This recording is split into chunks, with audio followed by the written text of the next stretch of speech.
చూద్దాం. తెలంగాణ రాష్ట్ర ఆవిర్భావ దినోత్సవాల సంబరాలు అమరానంటేలా అధికారులు ప్రణాళికాబద్ధంగా ఏర్పాట్లు చేయాలని డిప్యూటీ సీఎం భట్టి అధికారులను ఆదేశించారు. సచివాలయంలో తెలంగాణ రాష్ట్ర ఆవిర్భావ దినోత్సవ కోఆర్డినేషన్ సమావేశంలో ఏర్పాట్లపై సమీక్ష నిర్వహించారు. హైదరాబాద్ కేంద్రంగా జిల్లాలో జూన్ 2న జరుగుతున్న ఏర్పాట్లను డిప్యూటీ సీఎం సమీక్షించారు. జూన్ 2న సీఎం రేవంత్ రెడ్డి అమరవీరుల స్తూపానికి నివాళులర్పించడం, ఆ తర్వాత పరేడ్ గ్రౌండ్లో నిర్వహించనున్న జెండా వందనం, మార్చ్ ఫాస్ట్ ప్రసంగం, అధికారులకు మెడల్స్ పంపిణీ కార్యక్రమాలపై సమీక్ష నిర్వహించారు. సీఎం రేవంత్ రెడ్డి ఆలోచన మేరకు ప్రధానంగా హైదరాబాద్, ఆ తర్వాత జిల్లా కేంద్రాల్లో ఉత్సవాల నిర్వహణకు ఏర్పాట్లు చేయాలని అధికారులను ఆదేశించారు. జిల్లా కేంద్రాల్లో ఇన్ఛార్జి మంత్రులు ఢిల్లీలోని తెలంగాణ భవన్లోనూ రాష్ట్ర ఆవిర్భావ దినోత్సవ వేడుకల నిర్వహణపై సమీక్షించారు. ఈసారి అవతరణ ఉత్సవాలకు రాష్ట్ర అతిథులుగా జపాన్ మేయర్, మిస్ వరల్డ్ విజేతలు హాజరై వేడుకలను తిలకించనున్నారని ఈ సందర్భంగా ప్రత్యేక ఏర్పాట్లపై డిప్యూటీ సీఎం సమీక్ష నిర్వహించారు. హైదరాబాద్లో పలుచోట్ల భారీ వర్షాలు కురుస్తున్నాయి. జూబ్లీహిల్స్, బంజారాహిల్స్, పంజాగుట్ట, అమీర్పేట్, ఖైరతాబాద్ సహా పలుచోట్ల వర్షం కురిసింది.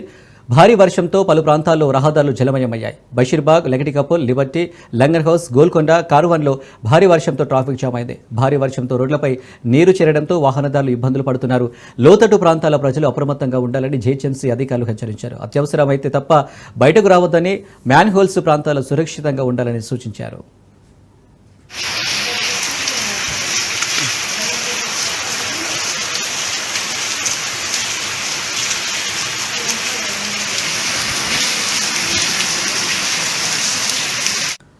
Telangana federation of chamber of commerce ప్రతినిధులతో కేంద్ర మంత్రి సమావేశమయ్యారు. హైదరాబాద్ టూరిజం ప్లాజాలో నిర్వహించిన ఛాంబర్ ఆఫ్ కామర్స్ సమావేశంలో కేంద్ర మంత్రి జితేన్ రామ్ మాజీ ముఖ్య అతిథిగా పాల్గొన్నారు. ఎంఎస్ఎంఈ సెక్టార్లో ట్రేడర్స్, టెక్స్టైల్స్ ఇండస్ట్రీ ఎదుర్కొంటున్న సమస్యలను కేంద్ర మంత్రికి వివరించారు ఛాంబర్ ప్రతినిధులు. ఎంఎస్ఎంఈ లాగా ట్రేడర్స్కి సబ్సిడీ బ్యాంకు రుణాలు ఇవ్వాలని కేంద్ర మంత్రిని కోరారు. జీఎస్టీ స్లాబ్ల విషయంలో 5% చేయాలని కోరామన్నారు. ఆన్లైన్ ద్వారా మీడియం స్మాల్ ట్రేడర్స్ నష్టం జరుగుతుందన్నారు. వారి కోసం ఓ పాలసీ రూపొందించాలని కోరుతున్నామన్నారు. ఈ అంశాలపై కేంద్ర మంత్రి సానుకూలంగా స్పందించినట్లు ఛాంబర్ ఆఫ్ కామర్స్ ప్రతినిధులు పేర్కొన్నారు. మినిస్టర్ మాజీ గారు ఢిల్లీ నుంచి వచ్చారు. వారికి మా ఫెడరేషన్ తరఫున ఒక చిన్న ఇంటరాక్షన్ మీటింగ్ అరేంజ్ చేశాము. ఈ ఇంటరాక్షన్ మీటింగ్ లో వాళ్ళకి ఒకటే మేము కోరేది ఏంటి అంటే, ఎట్లయితే ఎంఎస్సి ఇండస్ట్రీస్ కి మన సబ్సిడీస్ ఇస్తుందో అదే విధంగా ట్రేడర్స్ ని కూడా ఎంఎస్ఎంఈ కింద రిజిస్ట్రేషన్ చేసి వాళ్ళకు కూడా ఏదే విధంగానైతే ట్రేడర్స్ కి సబ్సిడీ ఇంట్రెస్ట్ ప్రకారం ఇస్తారో అదే విధంగా ట్రేడర్స్ కూడా ఇవ్వాలని రిక్వెస్ట్ చేస్తున్నాము. అదే కాకుండా బ్యాంక్స్ కూడా నాన్ కొలేటరల్ లోన్స్ ఎస్ఎంఈసీకి ఇస్తుంది. ట్రేడర్స్ కి కూడా నాన్ కొలేటరల్ లోన్ ఇవ్వమని వాళ్ళని రిక్వెస్ట్ చేస్తున్నాము. ట్రేడింగ్ అనేది జీడిపి ఇవాళ టెక్స్టైల్ ట్రేడ్ అనేది one of the largest employ generating business trade అండి. అదే ప్లస్ ఇవి ఏవైతే ఉందో ఈ టెక్స్టైల్ ఇండస్ట్రీస్ కి వాళ్ళకు కూడా యూనిఫామ్ జిఎస్టీ స్లాబ్ తీసుకురామని వాళ్ళకు చెప్పాము. ఇప్పుడు అబౌవ్ 1000 రూపీస్ ఉంటే 12%, బిలో 1000 ఉంటే 5% ఉంది. దాన్ని 5% యూనిఫామ్ ట్రేడింగ్ కింద తేమని చెప్పాము. దీంతో బిజినెసెస్ చాలా ఎఫెక్ట్ అవుతున్నది. ఇది మన జొమాటో కానీ, ఇటు మంత్రా కానీ, ఇటు ఇవి కానీ, ఇవన్నిటి వల్ల మీడియం అండ్ స్మాల్ ట్రేడర్స్ చాలా ఎఫెక్ట్ అవుతున్నారు. రాజేంద్రనగర్ భారతీయ వరి పరిశోధన సంస్థ ఐసీఏఆర్ ముందు రైతులు ఆందోళనకు దిగారు. విత్తన మేళ నిర్వహించలేదని ఆందోళనకు దిగారు. 2025 డిఆర్ఆర్ దాన్ 75వ విత్తనాల అమ్మకాన్ని అధికారులు సడన్గా రద్దు చేయడంతో విషయం తెలియక రైతులు పెద్ద సంఖ్యలో భారతీయ వరి పరిశోధన సంస్థ ముందు ఆందోళన నిర్వహించారు. తమను చూసి విత్తనాలు లేవనే బోర్డు ఏర్పాటు చేశారని రైతులు ఆవేదన వ్యక్తం చేశారు.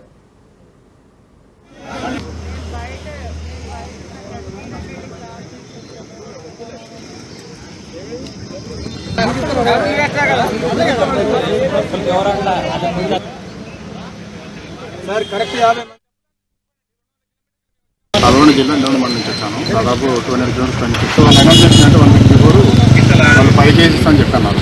అలా 5 కేజీస్ అని చెప్పేసి ఈరోజు ఇక్కడికి వచ్చినాక వాళ్ళు కేవలం 2 కేజీలు ఇచ్చారు. చాలామంది వచ్చారు. ఆ రైతులు కొంతమంది బిజినెస్ పోయారు. ఒక 500 గంటలు చేయలేదు. మిగతా వాళ్ళ మొత్తం కూడా బ్యాగ్ పంపించేస్తారు. కనుక పరిస్థితి దాదాపు 500 to 600 మెంబర్స్ ఇచ్చారు. 500 మెంబర్స్ వచ్చారు. మిగతా 100 మంది బ్యాగ్ వెళ్ళిపోయారు. ఏంటంటే ఈరోజు క్లోజ్ అయిపోయింది. మళ్ళీ ఒక రోజు కానీ వాళ్ళకి ఒక్కొక్కరికి ఒక్కొక్క బ్యాగ్ వల్ల వాళ్ళకి ఎటు సరిపోయిన పరిస్థితి ఎటు కాకుండా ఉంది. కొంతమంది రైతులు బ్యాగులు తీసుకోకుండా వెళ్ళిపోవడం జరిగింది. కానీ అందరు రైతులకు ఇస్తే చాలా బాగుండేది. కొంతమందికి ఇచ్చి కొంతమందికి ఇవ్వకపోవడం అనేది చాలా బాధాకరం. అందరికి ఇస్తే చాలా బాగుండేది. రైతులు చాలా సంతోషంగా ఉండేవాళ్ళు. ఈ కొత్త వంగడం పేరు DRR 75. ఇందులో దిగుబడి ఎక్కువ వస్తున్నది, పురుగుల రోగంలో చాలా తక్కువ వస్తున్నది. ఇది చాలామంది రైతులకు ఇవ్వాలని మేము అవకాశం తీసుకున్నాం. మేము కూడా ఈ వెరైటీ ఫార్మర్స్ ఫీల్డ్లే మల్టిప్లై చేసినాం. ఫార్మర్స్ ఎక్కడనేది ఇంకా రాలేదు. అది అయిన తర్వాత ఈరోజు ఇవ్వాలని ఉన్నప్పుడు మాకు ఇంకా ఒక పెద్ద పని వచ్చింది. యూనియన్ మినిస్టర్ వికసిత్ భారత్ కృషి అభినందన్ ప్రోగ్రాంలో ఒక ప్రోగ్రాం చేశారు. ఇదిలా మా సైంటిస్ట్ 50 మంది ప్రతి జిల్లాకు పోతున్నారు రేపు. అందుకోసం ఇది డిలే అయింది. ఈరోజు వచ్చిన రైతులకు దాదాపు 700 మెంబర్స్కు 700 మెంబర్కు 2 kg ఫ్రీగా ఇచ్చినాం. ఇప్పుడు స్టాక్ అయిపోయింది. కొంతమంది వచ్చారు, వాళ్ళు మాకు అవకాశం ఇస్తున్నారంటే ఒక 3 రోజులు 4 రోజులు మ్యాక్సిమం ఒక 10 రోజుల్లో మళ్ళీ ఫార్మర్స్ ఫీల్డ్లో నుండి విత్తనం వస్తున్నది. ఎవరెవరికి ఇవ్వలేదో వాళ్ళకు మనం ఫ్రీగా ఇవ్వచ్చు 2 కిలో. ఇదే మేము తెలియజేసుకున్నాం. మేము ఈరోజు విత్తన మేళని పెట్టలేదండి. విత్తన మేళ పెట్టింటే మేము కొద్దిగా భారత్ వికసిత్ ఒక ప్రోగ్రామ్ వచ్చింది, మా సెంట్రల్ ప్రోగ్రామ్. దానివల్ల ఇది క్యాన్సిల్ చేసింది. క్యాన్సిల్ చేస్తే కూడా రైతులు వచ్చారని ఈరోజు మా ప్లాన్ లేకుండా ఉండండి, ఇద్దామని రైతులకు ఇద్దామని. అయితే రైతులు చాలా మంది చాలా దూరం నుంచి వచ్చారని వాళ్ళు నిరాశపరచుకోద్దని మా డైరెక్టర్ గారు డాక్టర్ ఆర్ఎం సుందరం సార్ గారు ఈచ్ రైతు ఒక్క రైతులకు 2 కేజీలన్నా ఫ్రీగా ఇద్దామని ఫ్రీగా ఇస్తున్నామండి. అంతే, దీనికి ఏమి విత్తన మేళ అట్లా ఏమీ లేదండి. ఇది క్యాన్సల్ అయింది. అనౌన్స్ చేసింటే సార్ కొన్ని అదే భారత్ వికసిత్ సంకల్ప అభియాన్ అని ఒకటి ఉందండి. దానివల్ల మేము ఆ అభియాన్కు 28 నుంచి నెక్స్ట్ మంత్ జూన్ 12 వరకు అన్ని రైతుల దగ్గర అన్ని కేవీకేల ద్వారా అన్ని రైతుల దగ్గర పోయేసి వాళ్ళు ఏం చేస్తుంటారు, వాళ్ళు ఏమైనా ప్రాబ్లమ్స్ ఉన్నాయా అవన్నీ మేము డైరెక్ట్ గా రైతుల దగ్గర పోయి మాట్లాడే దానికోసం ఆ ప్రోగ్రామ్ కోసం ఇది క్యాన్సిల్ చేసినామండి. దానివల్ల లేదు సార్, అదే 5 కేజీలని అనౌన్స్ చేసాం అప్పుడు. ఇప్పుడు జస్ట్ 2 కేజీలు ఫ్రీగా ఇస్తున్నామండి. ఇది మా డైరెక్టర్ డాక్టర్ ఆర్ఎం సుందరం గారు. సార్ మేము స్టాక్ ఇక్కడ ఎంత స్టాక్ ఉందో అంత కూడా ఇచ్చేస్తున్నామండి. రాష్ట్ర ప్రభుత్వ ఉద్యోగుల సమస్యల పరిష్కారానికి రాష్ట్ర ప్రభుత్వం ఉన్నతాధికారులతో ఇటీవల ఒప్పందం ఏర్పాటు చేసింది. CCLA కార్యదర్శి నవీన్ మిట్టల్, పంచాయతీరాజ్ సెక్రటరీ లోకేష్ కుమార్, ట్రాన్స్కో CMD కృష్ణ భాస్కర్లతో రాష్ట్ర ప్రభుత్వం కమిటీ ఏర్పాటు చేసింది. ఉద్యోగ సంఘాలు లేవనెత్తిన సమస్యలకు సంబంధించిన సమాచారాన్ని ప్రజాభవన్లో డిప్యూటీ సీఎం ఉద్యోగుల సమస్యల పరిష్కార సబ్ కమిటీ చైర్మన్ మల్లుబట్టి విక్రమార్కకు వివరించారు. ఆ సమావేశంలో ఉద్యోగ సంఘాలు లేవనెత్తిన అంశాలు, వాటి పరిష్కారానికి సంబంధించిన సమాచారాన్ని సబ్ కమిటీ సమావేశంలో వివరించాలని అధికారుల కమిటీకి డిప్యూటీ సీఎం సూచించారు.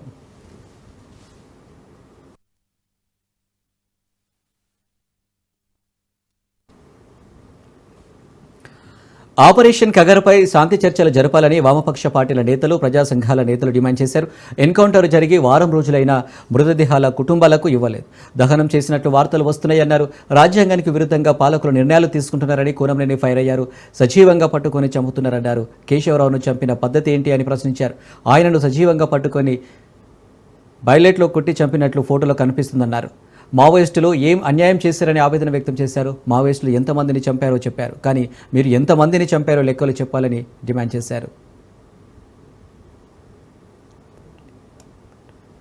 భిన్నంగా ఈ పాలకులు ఎందుకు ఇటువంటి పోకళ్ళకు పోతున్నారో వాళ్ళు సమాధానం ఎప్పటికైనా చెప్పుకోవాల్సిన అవసరం ఉంటుంది. ఓన్లీ ఎన్కౌంటర్ పేరుతో పట్టుకొచ్చి సజీవంగా చంపుతున్నారు. ఇవాళ రక్షించుకోవడానికి కోసం ఇనిషియల్లీ వాళ్ళు రెసిస్ట్ చేశారు, ఇది వాస్తవం. కానీ కేసీఆర్ గారిని చంపిన పద్ధతి ఏంటి? మనిషిని సజీవం దొరికినప్పుడు తీసుకెళ్ళు. ఆయన రక్షకులుగా ఉన్న 26 మందిని చంపారు.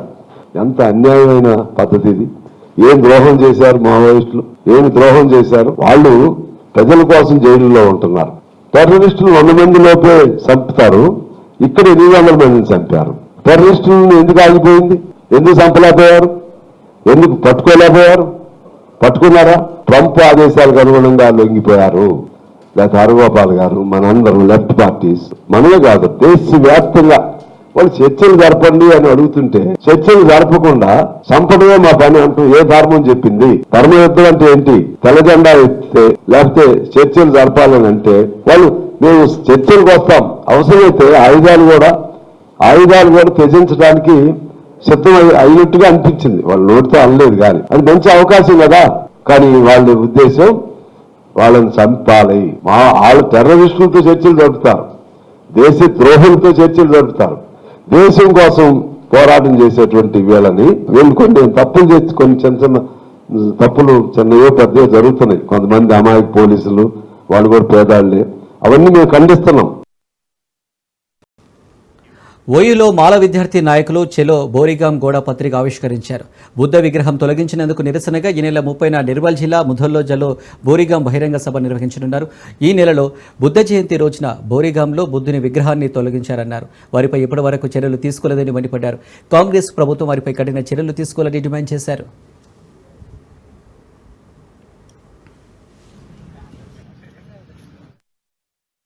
ముధోల్ మండలం బోరిగాం గ్రామంలో బుద్ధ జయంతి రోజున దళితులపై దాడి జరగడం మేము తీవ్రంగా ఖండిస్తున్నాం. ఉస్మాన్ యూనివర్సిటీ దళిత సంఘాలుగా యావత్ ఉస్మాన్ యూనివర్సిటీ వివిధ విద్యార్థి సంఘాలుగా ఈ రోజు చలో బోరిగాం ఈ నెల 30వ తారీఖు జరిగే ధర్నాను విజయవంతం చేయాల్సిందిగా ఉస్మాన్ యూనివర్సిటీ విద్యార్థి సంఘాల ఆధ్వర్యంలో పోస్టర్ రిలీజ్ చేయడం జరిగింది. ఈ కార్యక్రమంలో పాల్గొన్న విద్యార్థి సంఘాలకు మేము ప్రత్యేకమైన జైభీములు తెలియజేస్తున్నాం. అక్కడ ఉన్న బీజేపీ ఎమ్మెల్యే రామారావు పాటిల్ గారు ఇంతవరకు అక్కడ దాడి చేసిన బీజేపీ నాయకులపై అక్కడ బీసీల ముసుగులో ఉన్న బీజేపీ నాయకుల ఇంతవైపు కూడా ఎఫ్ఐఆర్ చేయడం సిగ్గుచేటుగా ఉస్మాన్ యూనివర్సిటీ దళిత సంఘాలుగా మేము ఖండిస్తున్నాం. రేపు జరిగే బోరిగాం విలేజ్ లో ఈ నెల 30 జరిగే దళితుల యొక్క చలో బోరిగాం యొక్క పిలిపివ్వడం జరిగింది. ఈ కార్యక్రమాన్ని ఉస్మాన్ యూనివర్సిటీ నుంచి పెద్ద ఎత్తున తరలి వెళ్లడం జరుగుతుంది. కాబట్టి అక్కడ ఉన్న స్థానిక నాయకులు, అక్కడ ఉన్న బీజేపీ ఎమ్మెల్యే, ఈ రాష్ట్ర ప్రభుత్వం కాంగ్రెస్ ప్రభుత్వం కన్నా ఇంతవరకు ఎలాంటి చర్యలు తీసుకోలేదు. ఈ యొక్క కాంగ్రెస్ ప్రభుత్వంలో దళితులపై మాలలపై దాడి జరగడాన్ని మాల విద్యార్థి సంఘాలుగా మేము తీవ్రంగా ఖండిస్తున్నాం. కాబట్టి వెంటనే స్థానిక ఎమ్మెల్యే, అక్కడ ఉన్న ఎంఆర్ఓ గారు, ఆర్డీఓ గారు, జిల్లా కలెక్టర్ గారు ఇంతవైపు వాళ్ళపైన ఎలాంటి చర్యలు తీసుకోలేదు. మహిళలను చూడకుండా అక్కడ వాళ్ళపై విచక్షణ రహితంగా దాడులు చేసి గాయాల పాలు చేయడం జరిగింది. కాబట్టి యావత్ ఉస్మాన్ యూనివర్సిటీ దళిత సంఘాల ఆధ్వర్యంలో ఈ నెల 30న జరిగే బోరిగాంను సభను విజయవంతం చేయాల్సిందిగా. నగరంలో ఈ మధ్య కాలంలో ఫేక్ డాక్టర్స్ సమస్య విపరీతంగా పెరిగిందని ప్రముఖ అంతర్జాతీయ క్రీడాకారిణి వెల్నెస్ కోచ్ పూర్ణిమ మండవ అన్నారు. ఇలాంటి వారి బారిన పడి మోసపోయి చాలా మంది బాధితులు తమ వద్దకు వస్తున్నారన్నారు. కొన్ని క్లినిక్లు సినీ ప్రముఖులను కూడా మిస్లీడ్ చేసి వారితో కొత్త బ్రాంచీల ప్రారంభోత్సవాలు చేస్తున్నారన్నారు. రాబోయే రోజుల్లో ప్రజలకు అవగాహన కల్పించడానికి మరిన్ని కార్యక్రమాలు చేపడతామంటున్న పూర్ణిమ మండవతో మా ప్రతినిధి రాజు ఫేస్ టు ఫేస్. ప్రస్తుతం ఇప్పుడు ఉభయ రాష్ట్రాల్లో కావచ్చు, దేశవ్యాప్తంగా కావచ్చు, నకిలీ డాక్టర్ల బెడద ఇప్పుడు పేషెంట్లకు కానివచ్చు, ఎవరైతే హాస్పిటల్కి వెళ్ళాలనుకునే కావచ్చు, ఎవరికైతే చాలా కూడా ఎవరు అసలు డాక్టర్, ఎవరు నకిలీ డాక్టర్ అనే ఒక ఆలోచన అయితే ప్రస్తుతం నెలకొని ఉంది. అదేవిధంగా దానికి తోడు వేలల్లో కాదు లక్షల్లో కూడా ఫీజులు దండుకుంటా ఉన్నారు. అది కూడా వాళ్ళు క్వాలిఫైడ్ కాని డాక్టర్లు అని చెప్పి కూడా ఒక చర్చ అయితే ప్రస్తుతం తెలుగు రాష్ట్రాల్లో జరుగుతూ ఉంది. దీనికి సంబంధించి మనతో మాట్లాడేందుకు ప్రముఖ ఇంటర్నేషనల్ అథ్లెట్ మనతో ఉన్నారు, పూర్ణిమ మండవ గారు. ఆమెతో మాట్లాడి మరిన్ని వివరాలు తెలుసుకుందాం. అసలు ఏం జరుగుతూ ఉంది తెలుగు రాష్ట్రాల్లో, ప్రధానంగా ఇట్లాంటి హాస్పిటల్ గురించి కావచ్చు, ఇంకా ఇతర విషయాలు ఆమెతో మాట్లాడే ప్రయత్నం చేద్దాం. నమస్తే మేడం, మీరు చెప్పండి మేడం. అంటే ఇటీవల ఈ ఫేక్ డాక్టర్స్, ఫేక్ హాస్పిటల్స్ అని చెప్పేసి కూడా మన తెలుగు రాష్ట్రాల్లో బాగా ప్రచారంలో వినిపిస్తూ ఉంది. సో అసలు ఏంటి మేడం, అసలు నిజంగా ఇట్లాంటివి ఉన్నాయా? ఉన్నాయి కాబట్టి ఫైట్ చేస్తున్నాం. బేసిక్గా మనకి ఏదైనా అవ్వచ్చు, అంటే అది ఏ హాస్పిటల్ అయినా అవ్వచ్చు, ఏ క్లినిక్ అయినా అవ్వచ్చు, ఏ ఎస్టాబ్లిష్మెంట్ అయినా అవ్వచ్చు. సర్వీస్ ఇండస్ట్రీలో ఆరోగ్యానికి సంబంధించి మనం డీల్ చేస్తున్నది ప్రజలు వాళ్ళ ప్రాణాలతో. ఎంతో కేర్ఫుల్గా ఉండవలసిన ఇలాంటి సర్వీస్ ఇండస్ట్రీలో మనకి దీన్ని వ్యాపారం చేశారు. ఇదివరకు మనకి వైద్యం అంటే వైద్యో నారాయణ హరి అని, మనకి ఎంత హరి అని మనం ఎంత వాళ్ళని దేవుళ్ళ తర్వాత దేవుళ్ళలా చూసేవాళ్ళము. ఆ పరిస్థితి పోయే సిచ్యువేషన్కి కంప్లీట్లీ వాళ్ళని ఒక మెడికల్ మాఫియా అని ఎక్కడ పడితే అక్కడ ఎవరు పడితే వాళ్ళు మాట్లాడే పరిస్థితికి ఇక్కడున్న కొంతమంది వ్యక్తులు, ఈ కొన్ని సంస్థలు అన్ని చోట్ల ఉంటాయి కదా కరప్షన్ అనేది. ఈ కరప్టెడ్ పీపుల్ వల్ల మిగతా అందరినీ కూడా ఇండస్ట్రీలో అలా అనుకునే పరిస్థితి క్రియేట్ చేస్తున్నారు. సరే, దానికన్నా ముఖ్యంగా జరుగుతున్నది ఏంటి? జనాల ప్రాణాలు పోవటం. నిన్నగాక మొన్న ఒక జ్యూసులు తాగి 24 ఏళ్ళ యువతి, సన్నగా 18 ఏళ్ల పిల్ల 24 కిలోలు వచ్చేసి చచ్చిపోయింది. ఇదంటే మీకు ఒక ఉదంతం కూడా చెప్తాను. ఇటీవల మనకు తెలుగు రాష్ట్రాల్లో ప్రధానంగా ఒక వార్త వినిపిస్తా ఉంది. HK క్లినిక్స్ అని చెప్పేసి కూడా ప్రధానంగా వినిపిస్తా ఉంది. అందులో ఫేక్ డాక్టర్లు ఉన్నారని చెప్పేసి కూడా, సో మీరు కూడా దాని గురించి మాట్లాడారు. అసలు ఏంటి మేడం నిజంగా సో అట్లాంటి హాస్పిటల్స్ ఉన్నాయా? వాళ్ళ ఆ హాస్పిటల్లో ఫేక్ డాక్టర్స్ మీరు ఏమైనా గుర్తించారా? ఫేక్ డాక్టర్స్ అని మనము HK క్లినిక్ వాళ్ళ విషయంలో ఎగ్జాక్ట్లీ అది పాయింట్ చేయాల. మనం ఏమన్నామంటే డాక్టరేట్ ఉంది అని ఉన్నప్పుడు నువ్వు స్క్రబ్ మీద డాక్టర్ వేసుకోకూడదు. స్క్రబ్ అంటే డాక్టర్స్ వేసుకునే దుస్తులు కదా, వాటి మీద నువ్వు డాక్టర్ అని రాసుకుని స్కిన్ అడ్వైజ్, హెయిర్ అడ్వైజ్ ఇచ్చినప్పుడు న్యాచురల్గా నిన్ను డాక్టర్ అనుకుంటారు, ఎంబీబీఎస్ డాక్టర్ అనో లేదా డెర్మటాలజీ అనో ఏదో స్పెషలిస్ట్ అనుకుంటారు. అది మిస్లీడ్ చేయడం, పబ్లిక్ని మిస్రిప్రజెంట్ చేయడం అని. దానికి ప్రూఫ్గా ఎన్నో ఉన్నాయి. అందులో ఒక ముఖ్యమైన ప్రూఫ్గా ఈ విజయవాడ క్లినిక్ వీళ్ళు ఓపెన్ చేసినప్పుడు దాని ప్రారంభోత్సవంలో ఒక ప్రముఖ యాక్టర్, చాలా పెద్ద ఆయన, గౌరవనీయులైన ఆ వ్యక్తి కూడా వీళ్ళ మాయలో పడిపోయినట్టు మనకు తెలుస్తుంది. ఆయన స్టోరీ చెప్పారు. అమ్మ హర్షిత, మీ నాన్నగారు ఏరియా అని అడిగితే నేనే సార్ డాక్టర్ని అని తను అన్నారని. హర్షిత, కార్తిక్ ఇద్దరు పక్కపక్కన ఉండగానే ఆయన వీళ్ళిద్దరూ డాక్టర్లు, యంగ్ డాక్టర్లు, వీళ్ళు క్లినిక్ పెట్టారని చెప్పటం అంటే అది ఆయనకు కూడా మిస్లీడింగే. అలాంటి వ్యక్తుల్ని కూడా మిస్లీడ్ చేసే లెవెల్కి జరిగినప్పుడు అవి క్వశ్చన్ చేశాం. మేడం ఫైనల్గా చెప్పండి మేడం, రాబోయే రోజుల్లో సో ఇట్లాంటి ఫేక్ డాక్టర్లపై కావచ్చు, ఫేక్ ఎస్టాబ్లిష్మెంట్స్ కావచ్చు, సో మీ యొక్క పోరాటం ఏ విధంగా ఉండబోతోంది? లేదంటే కేవలం ఈ 2-3 సంస్థలకు సంబంధించి దీంతో స్టాప్ చేయబోతున్నారా? ఎట్లా ఉండబోతుంది ఫ్యూచర్లో? ఫేక్ ఎస్టాబ్లిష్మెంట్స్ మీద పోరాటం అనేది ఒక విషయం అయితే, అతి ముఖ్యమైన విషయం ఏంటంటే పబ్లిక్లో అవేర్నెస్ క్రియేట్ చేయడం. ఎందుకంటే ఇప్పుడు మనకు యాడ్స్ ఇస్తారు. యాడ్స్ ఎలా ఇస్తారు? కింద డిస్క్లైమర్స్ పెట్టిస్తారు. నీ డిస్క్రిప్షన్ మీద ఉంటుంది, నేను ఇస్తున్నాను, బట్ నమ్మటం నమ్మకపోవడం నువ్వు ఇంటెలిజెంట్గా ఉండాలని డిస్క్లైమర్స్ పెడతారు. ఎవరైనా సరే అన్ని సబ్జెక్టు రిస్క్ అని పెడతారు. ఈ వల్నరబుల్గా ఉంటాం. ఆ టైంకి ఇది కావాలి అనిపించినప్పుడు టక్మన్ దాన్ని చూసి అట్రాక్ట్ అయ్యి తీసేసుకుంటాం.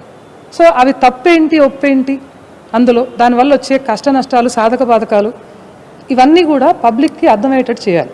సో ప్రతిసారి మనం ఫలానా వాళ్ళు తప్పు చేశారు అని చెప్పి చేయవసరం లేదు. అది ఇలా జరుగుతున్నాయి పరిస్థితులు. ఇలా పరిస్థితులు జరిగినప్పుడల్లా మనము ఈ సోషల్ మీడియా క్యాంపెయిన్స్ మన వల్ల అయినంత రన్ చేయటం, మన వల్ల అయినంత అవేర్నెస్ చేయటం చేయాలి. సో ఏదైతే ఇట్లాంటి ఫేక్ ఎస్టాబ్లిష్మెంట్స్ కావచ్చు, ఫేక్ డాక్టర్స్ కావచ్చు, సో వీటిపై తమ పోరాటం ఆగదని, ఇది ఒక ఉద్యమంలా ప్రారంభిస్తామని, కాకపోతే సో దీన్ని ప్రజల్లోకి అవేర్నెస్ మరింత తీసుకువెళ్లాల్సిన బాధ్యత తమపై ఉందని చెప్పి కూడా చెప్తా ఉన్నారు. ముఖ్యంగా ఇట్లాంటి వాటి బారిన పడకుండా తమ ఇప్పటికే ఇటు ప్రభుత్వాల దృష్టికి తీసుకెళ్లామని ఇదే అంశాన్ని, అదేవిధంగా ఇట్లాంటి బాధితులు ఎవరైతే తమ దగ్గరికి వచ్చే వాళ్ళకు కూడా వివరించి చెప్తా ఉన్నామని చెప్పి కూడా చెప్తున్న పరిస్థితి మనకు కనిపిస్తూ ఉంది. కెమెరా పర్సన్ వరుణ్తో రాజ్ న్యూస్, హైదరాబాద్. రామంతపురం రామరెడ్డి నగర్ బైపాస్ రోడ్డుపై చెత్తను శుభ్రం చేస్తున్న పారిశుద్ధ్య కార్మికులపై రామరెడ్డి నగర్ వాసి మన్నెమ్మ అనే మహిళ దాడి చేసింది. రోడ్డుపై చెత్త వేయొద్దని చెప్పినందుకు మున్సిపల్ సిబ్బందిపై దాడి చేసి ఫోన్ పగలగొట్టింది. దీంతో మున్సిపల్ కార్మికులు ఉప్పల్ పోలీస్ స్టేషన్లో ఫిర్యాదు చేశారు. సీసీ కెమెరాల రికార్డుల ఆధారంగా కేసు నమోదు చేసి దర్యాప్తు చేపట్టారు పోలీసులు.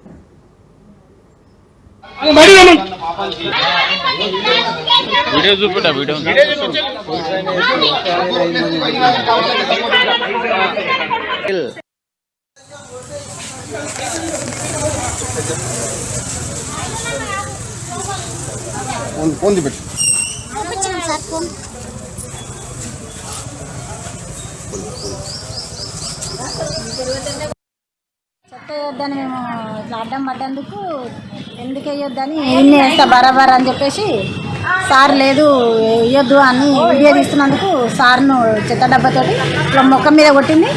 కొట్టి అదే చేయితోటి అదే చెత్త డబ్బాతోటి ఇట్లా చేయి అనేసరికి ఫోన్ కింద పడి పలిగిపోయింది. ఇంకా మా సార్ని కొట్టేసరికి మేము కొంచెం సార్ని కొడుతుంటే మేము అడ్డుపడ్డాం. మేము అడ్డు మమ్మల్ని కూడా దాడి చేసి సార్ని కొడుతుంటే మేము కూడా అందరం పోయినాం. సార్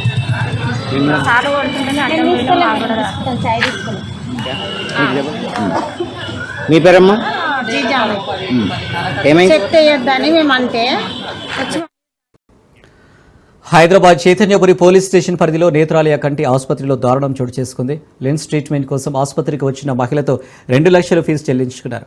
శస్త్రచికిత్స అనంతరం మహిళ చూపు కోల్పోయింది. దీంతో బాధితురాలి కుటుంబ సభ్యులు ఆసుపత్రి ముందు ఆందోళనకు దిగారు.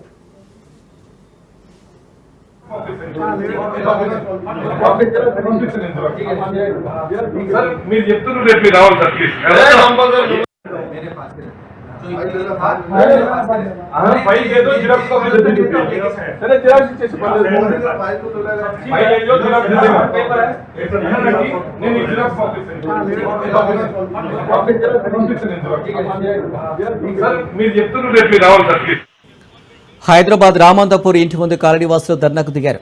బాలకృష్ణ నగర్ కాలనీవాసులు బీజేపీ కార్పొరేటర్ బండారు శ్రీవారి వెంకట్రావు ఇంటి ముందు నిరసన వ్యక్తం చేశారు.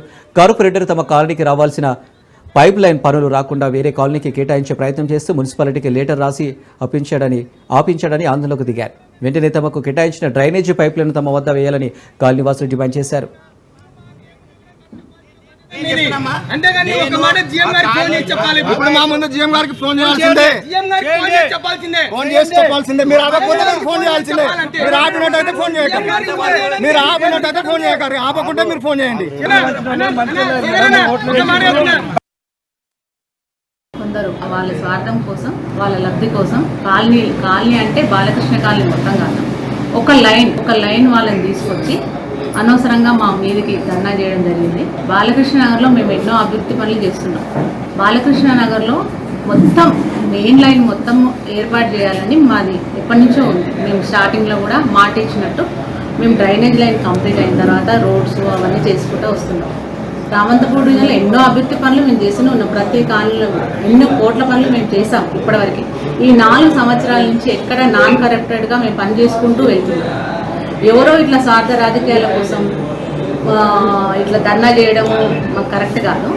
ఏంటంటే మేము మొత్తం మెయిన్ లైన్ కావాలి. కింద ఉన్న వాళ్ళు ఏమన్నారంటే, మేడం మొత్తం మెయిన్ లైన్ వేపిస్తామన్నారు కదా, కింద ఉన్న లైన్ మాకు ఇచ్చిపెట్టి మధ్యలో వేయడం అది ఏంది మేడం కరెక్టా అదే అని చెప్పేసి రావడం జరిగింది.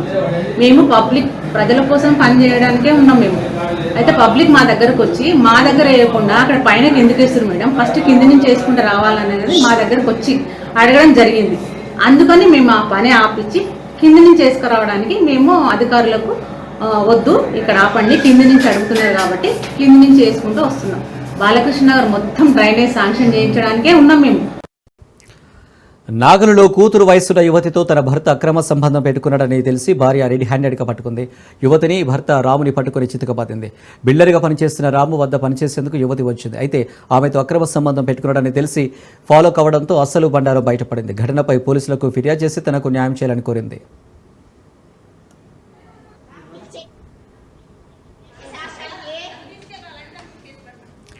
హైదరాబాద్ బాలానగర్ పిఎస్ పరిధిలో బ్రాండ్ ఫ్యాక్టరీ వద్ద గంజాయి తరలిస్తున్న కరణ్ పరామార్ను ఎన్ఫోర్స్మెంట్ ఎక్సైజ్ అధికారులు అరెస్టు చేశారు. అతని వద్ద 19 గ్రాముల గంజాయి స్వాధీనం చేసుకున్నారు. గోవాకు చెందిన సంతోష్ జాదవ్ నుంచి కొరియర్ ద్వారా తెప్పించుకుని నగరంలో విక్రయిస్తున్నట్టు పోలీసులు తెలిపారు.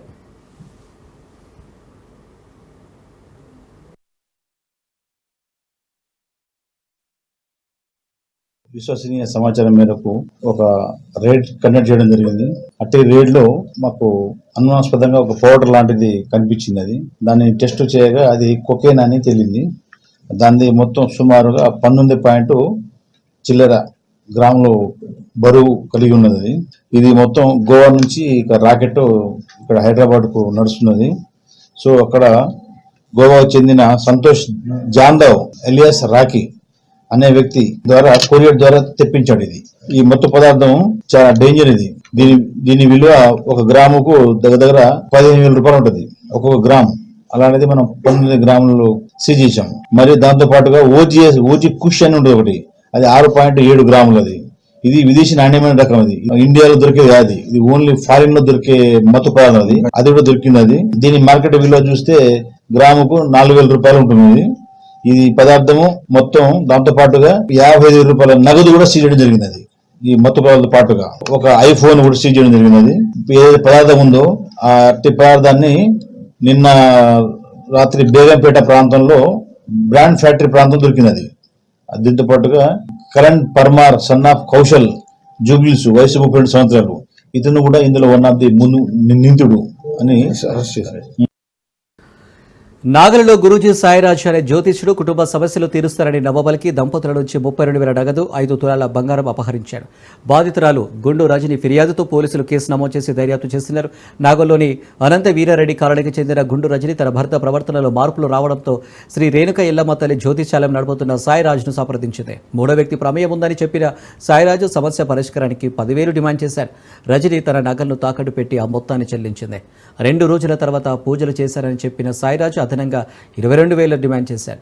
రజని మరోసారి తన నగలు తాకట్టు పెట్టి యూపీఐ ద్వారా సిరిగిరి సాయి కుమార్ ఖాతాకు పంపింది. కానీ తన భర్తలో మార్పు రాకపోవడంతో మోసపోయానని గ్రహించి పోలీసులను ఆశ్రయించింది. కేసు నమోదు చేసుకున్న పోలీసులు దర్యాప్తు చేపట్టారు.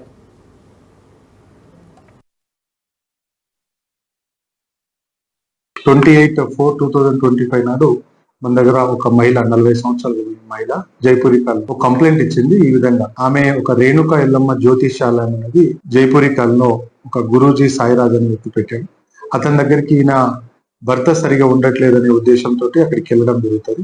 అప్పుడు నీ భర్త వేరే మహిళతోటి మహిళా కారణంతో విడిపోతాడు కాబట్టి కొన్ని పూజలు చేస్తే దాన్ని ఆపవచ్చు, ప్లస్ భర్త కూడా ఆత్మహత్య చేసుకోవడానికి అవకాశం ఉంది, అది కూడా మనం తప్పించడం పూజలు చేయాలని ఒకసారి 10,000 రూపాయలు, మరొకసారి 25,000 రూపాయలు తీసుకోవడం జరిగింది. మళ్ళీ అది ఏదో పూజలు చేసి ఒక నిమ్మకాయ ఇలాంటి రాగికి సంబంధించిన రేకు లాగిస్తే అది దిండు కింద పెట్టుకోమంటారు. నెక్స్ట్ డే కనబడకపోతే ఇది చాలా ఎక్కువ ఉంది, ఇంకా పూజలు చేయాలని చెప్పి తర్వాత డబ్బులు కావాలంటే మోసపోయానని తెలుసుకొని మళ్ళీ గట్టిగా అడిగేసరికి ఆయన ఫోన్లు లిఫ్ట్ చేయకపోవడం, అక్కడ నుంచి కాల్ చేసి వెళ్ళిపోవడం. దాంతో మా నాగోల్ పోలీస్ స్టేషన్కి వచ్చి ఆ మహిళా కంప్లైంట్ మీద కేసు కట్టడం జరిగింది. అతన్ని పట్టుకొని అరెస్ట్ చేయడానికి ప్రయత్నం చేస్తున్నారు.